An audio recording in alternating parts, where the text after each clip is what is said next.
And you have the situation now where they cannot develop the productive forces anymore. And therefore, you have the position where they want to cut the wages for the working class. Cut standards, but that would cut the market even more. And the same advice is given by their paid economists, by their paid politicians, by their higher prize fighters, if you like, in all the countries of the world. So it all cancels out. Thatcher says, we've got to compete. Therefore, take lower wages, take worse conditions. But in America, they say the same thing. In Japan, they say the same thing. In Western Europe, they say the same thing. So it all cancels out. And all that it means is the workers of all the countries of the world find themselves in a much worse position than they were before. On the other hand, we have the right reformers of the Labour Party, and I'm sorry to say also the left reformers of the Labour Party come forward with their solutions. The right reformers, because their policy is bankrupt, now think that you shouldn't promise anything. Kinnock, for instance, at the Labour Party conference, no longer speaks of a policy of full employment. He speaks of a full policy of employment. Now what does that mean, Terry? A full policy of employment. I cudgeled my brain for about 5 minutes working out what a full policy of employment means. It means nonsense. That's the truth of the matter. It's gobbledygook. It's meaningless. But the reason he plays with words like that is he can't offer full employment to the working class under the next Labour government. And then you see the situation in Europe. The working class has gained brilliant victories in Europe. In France they got 55% of the votes. In Greece 60% of the votes for socialists and communists. In Sweden the majority. In Spain the majority. And what has happened? Mitterrand is far to the left of Tony Benn. Papandreou is far to the left of Mitterrand. And yet, what has happened? You read the press in the last few days, they're gloating over it. They're talking about the new poor in France.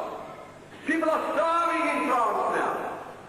In a country that is 1/3 richer than Britain, got 1/3 more industry than Britain, probably more agriculture also, because France is a very rich country.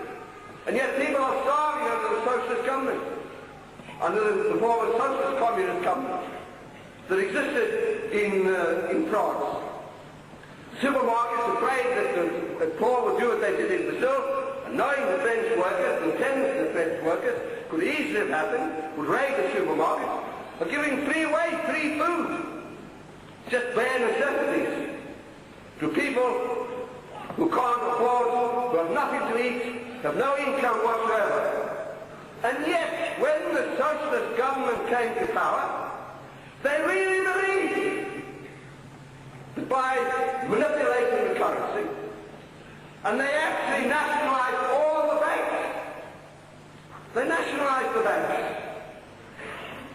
By manipulating the currency, by nationalizing the banks, by nationalizing some of the monopolies, that they solved the problem. And in the first year, they increased family allowances, they increased pensions, they increased social services, they increased all these, they increased wages, they lowered the hours and worked for 1 hour.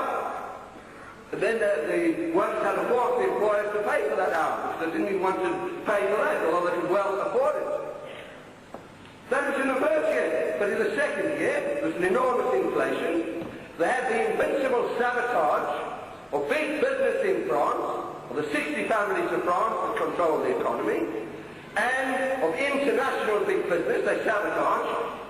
And that government, because only 17% of the economy was nationalized, and 83% was in the hands of private ownership, of big business in reality, then the laws of capitalism continue to operate. If you work on the basis of capitalism, then the laws of capitalism will continue to operate. And they had to do a U-turn and do the opposite to everything that they said, to eat their words, and to out-Thatcher, to be worse than Giscard, to be worse than China, worse than the tourists of France, who wouldn't have dared carry through a program of cuts as they have carried through during the course of the last 2 or 3 years. And what was the result of this brilliant program? We got 55% of the votes in 1980. In the recent Euro elections, they got 33% of the votes, the socialists and communists together. 32 or 33% of the votes. That was the result of the policy of reformism. Reformism becomes a policy of counter-reforms, of taking away the reforms. We will fight for every demand that is put in the program of the Labour Party. We will fight for every demand that is carried by Labour Party conference. But we will also explain to the workers that on the road of capitalism, there's absolutely no way forward. They can't solve the problems. They can only give you rubber bullets. They can only give you these horrible things that we see. They can only give you CS gas. They can only give you the police as they use them against the miners in the strike. And you have the situation. You have the situation where Thatcher came forward and imagined she was going to take on the miners. They deliberately provoked that strike. They wanted the strike. They thought they could deal with the miners. And then we saw the marvelous support of the miners. The miners have shown that once they begin to understand what's taking place, you can't break the will of the working class. And that same will be changing to a will to change society. That's the only way that the problems will be solved. There's absolutely no way out on the road of capitalism. Thatcher Leeds should have an easy job. It's possible they may use the police, in spite of the fact that this would mean an enormous movement of the working class. They might decide they'll deal with the workers as they dealt with them in 1926. Break them, smash them, and hope to discredit revolutionary ideas, hope to discredit the ideas of a change in society, what that means. But they're completely wrong. As the struggle of the miners has demonstrated, it's not the 20s, it's not the 30s, it's the 80s. And in the 80s, the working class has a different attitude. The working class is beginning to move into action. Thatcher stamped her feet, and I'll mix the metaphors a little bit, and so the dragon's teeth. And instead of the legions that she wanted, the legions are there, the legions of the working class. We saw the international solidarity of the miners. We've seen the national solidarity of the miners that's developed. And that is only the beginning. There are going to be enormous battles. There are going to be enormous struggles. Not only of the miners, but probably of every section of the working class during the course of the next 5 or 10 years. Because of the special crisis of British capitalism. Because there's no way out on the road of capitalism. I've intended giving figures to show this crisis, but it isn't possible in the time that is given to me. And in any case, the comrades can read it in the Militant International Review, in the pamphlets we produce, and of course in the pages of Militant, where these figures are generally given. But we have the situation that on this road there's no way out. But pause for a moment and think what it really means. 80% production capacity.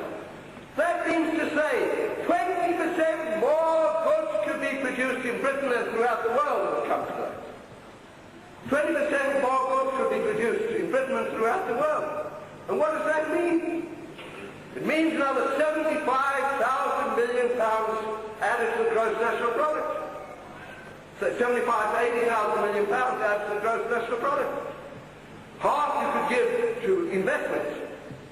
40,000 million say to investments. Another 40,000 million could go to raising the standard of living of the working class on the basis of a plan of production, on the basis of taking over the commanding heights of the economy. And what would that mean?